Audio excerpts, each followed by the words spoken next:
Heroes have always emerged in all stories throughout our existence, in fables or in the real world. They arise, transform, are part of the collective imagination, and influence our culture to this day. They fight for what they believe in and act differently as their story evolves. Some can change a point of view, but others can become the symbol of a country. Hello, everyone. Here is Isael Evangelista, the Master Bezo. And today, I am here to guide you along the road of one of the greatest Marvel heroes. In this video, we will get to know the incredible saga of the super soldier, Captain America. Take advantage of leaving your like and subscribing to the channel. And don't forget to ring the bell so you don't miss the news. So come with me.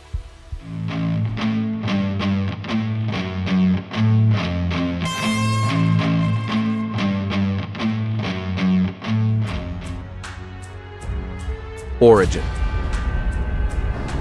My name is Steve Rogers. I was born in 1920 into a poor family in Brooklyn, New York City.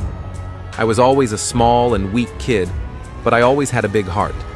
When World War II broke out, I wanted to do my part to help my country. So, I enlisted in the army. I was rejected several times until an opportunity arose. I had doubts, but I eventually agreed to be sent to an experimental super soldier program. I was desperate. I agreed to be a guinea pig, and there I was subjected to a treatment to use the super soldier serum. I left the experiment with a new look and a series of improvements in my physique. That transformed me into another person, a strong, powerful, and invulnerable man, Captain America. My new muscular body came with an increase in strength and endurance. I started running at an increased speed and reacting with amazing agility. From there, I started working alongside the team of soldiers, and I was perfecting my skills as a leader and military strategist. After completing training, I was sent to Europe to fight the Nazis. After receiving advanced military training, I learned on the battlefield how to use my skills with an adamantium shield. I fought in the major battles of the war, including the Battle of Stalingrad and the Battle of Berlin. In the Battle of Stalingrad, I defeated the Red Skull, one of the most dangerous Nazi leaders. This victory was a turning point in the war and helped lead to the defeat of the Nazis. The war was over, but the world was still in danger. Communism was a threat to freedom and democracy. I continued to fight for good even after World War II. I faced communism in the Cold War and later, terrorism. Post-war. After the war, I continued to serve my country. I fought in the Vietnam War and the Gulf War.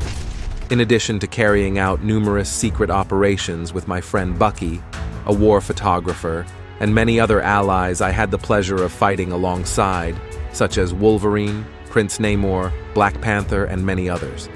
During World War II, on several occasions, I faced several villains allied to the Germans, and their most destructive action was the creation of a prototype atomic bomb intended to destroy the United States.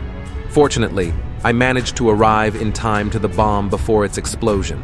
I saved my country, which cost me more than 50 years away from the world, trapped in a block of ice that was only found decades later.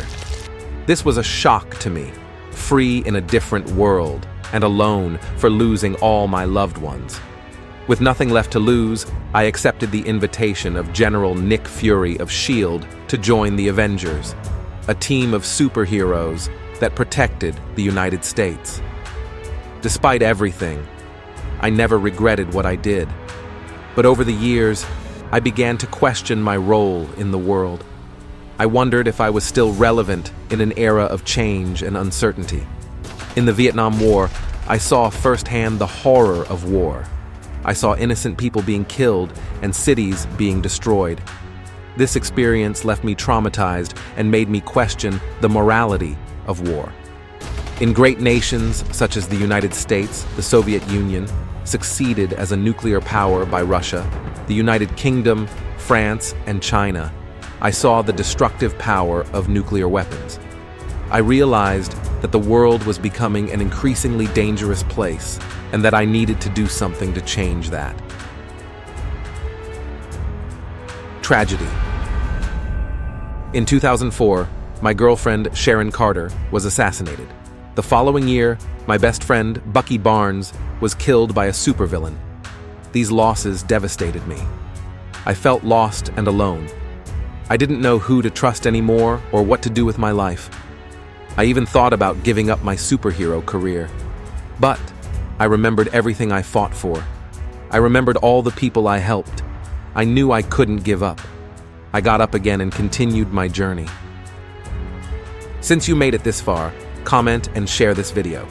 This will help the channel continue on the road of great heroes. Leave your like, subscribe, and ring the bell. Cool. Redemption.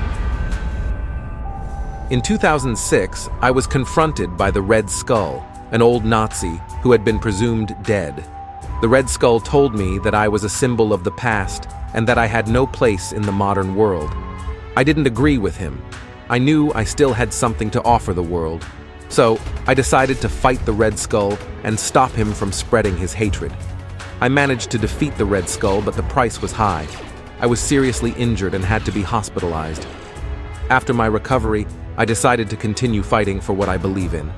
I am Steve Rogers, Captain America, and I will always defend what is right.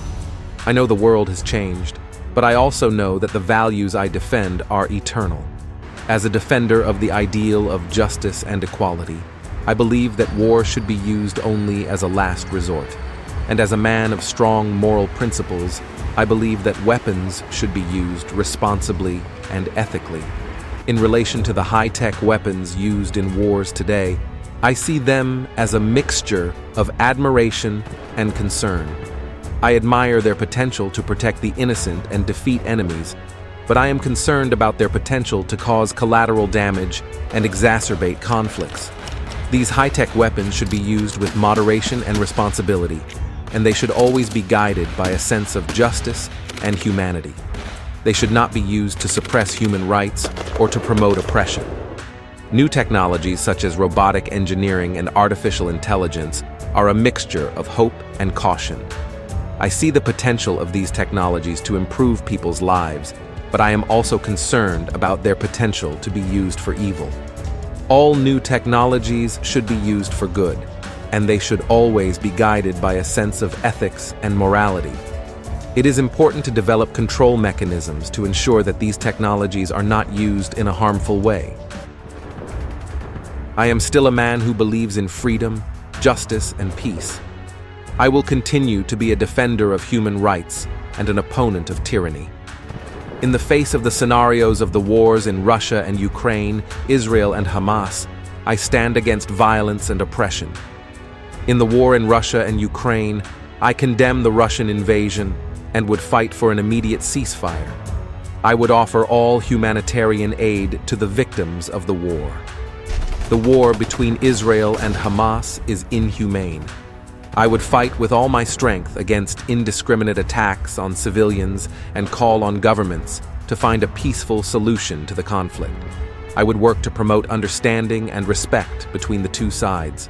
I would raise the banner of hope and justice. I am a historical reminder that even in the darkest of times, there is always hope for a better future. We must understand that we are complex and multifaceted pieces of history. We are imperfect beings, but we must always fight for what is right. In a world where violence, oppression, and prejudice are common, I will always be a symbol of struggle, hope, and inspiration. I will always defend the rights of civilians and fight for peace, regardless of the forces I will have to face. This is the path I follow on the road of my history, a life of service, sacrifice, and discovery. I hope you have understood a little more about what it means to be Captain America. I will always keep this title worthy, which I carry with honor, because with it, I was shaped by war, loss, and duty. I hope from the bottom of my heart that the new generations of boys and girls will follow these values and in a better future become great men and great women. Thank you for accompanying me on this journey. This was a summary of my story. Leave your comments saying which hero you would like to see here on the channel. And if you are not yet subscribed, leave your like, subscribe, and ring the bell to receive new videos so you won't miss anything. Thank you very much for reaching the end of this video. Don't forget to comment and share with more people. Until next time, soldiers.